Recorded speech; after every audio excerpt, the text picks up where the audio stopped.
ይህ ሰው መርዙን በመርጨት ላይ ይገኛል። ሙሉ ለሙሉ የረሱልን ሐዲስ ሰሒህ ቢሆንም አልቀበልም እያለ ነው።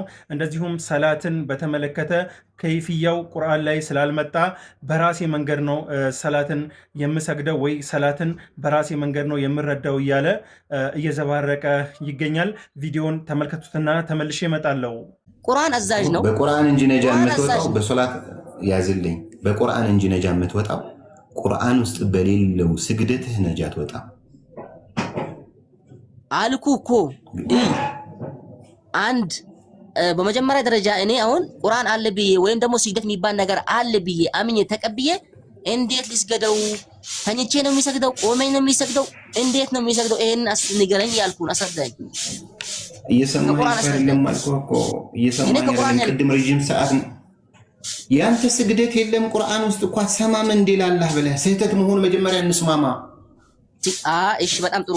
እኔ አሁን የሚሰግደው ሰላት የአምስት ጊዜ ስህተት ነው ትላለህ? ቁርአን ውስጥ በቁርአን ሚዛን ስህተት ነው። ስለዚህ አልስገዳ አምስት ጊዜ ሰላት። ይህ ግለሰብ ሙሉ ለሙሉ የረሱልን ሐዲስ አልቀበልም ብሎ ከካዱት ሰዎች ነው። አሁንም እያስተላለፈ ያለው መልእክት እጅግ አደገኛ ነው። እንደሰማችሁት እያለ ያለው ሰላት በቁርአን ላይ በቀጥታ ከይፍያው ስላልመጣ በሰላት ጉዳይ ላይ ከፈለክ ስገድ ከፈለክ ተው የሚል አቋም እያራመደ ይገኛል። አላህ ስብሐነሁ ወተዓላ ምን ይለናል? ቁል ኢንኩንቱም ቱሒቡነ አላህ ፈተቢዑኒ ዩሕቢቡኩም ላህ ወየግፊር ለኩም ዙኑበኩም። እናንተ እውነት አላህን የምትወዱ ከሆነ ፈተቢዑኒ እኔን ተከተሉኝ በላቸው ይላል አላህ ሱብሓነሁ ወተዓላ ለረሱል ሰለላሁ ዐለይሂ ወሰለም።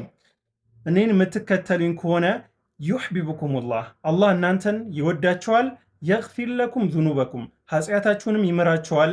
ወላሁ ገፉሩ ረሒም አላህ አዛኝና መሐሪ ነው። አላህ ወንጀሉን አንድ ሰው ሊምረው የሚችለው የአላህን ውዴታ ሊያገኝ የሚችለው ኢትባዕ ረሱልን መከተል ሲችል ነው። የረሱልን ሰለላሁ ዐለይሂ ወሰለም ሰሒህ የሆኑና ከሰሓቦች የመጡ ሐዲሶችን ከነ አቡ ሁረይራ እንደዚሁም ከነ ኢብኑ አባስ ከነ አይሻ እና ከሌሎች ሰሓቦች የመጡ ሰሒህ ሰነድ ያላቸውን ሐዲሶች አልቀበልም ማለት ቀጥታ ከዲን የሚያወጣ ተግባር ነው። አላህ ምን አለ ቀጥሎ?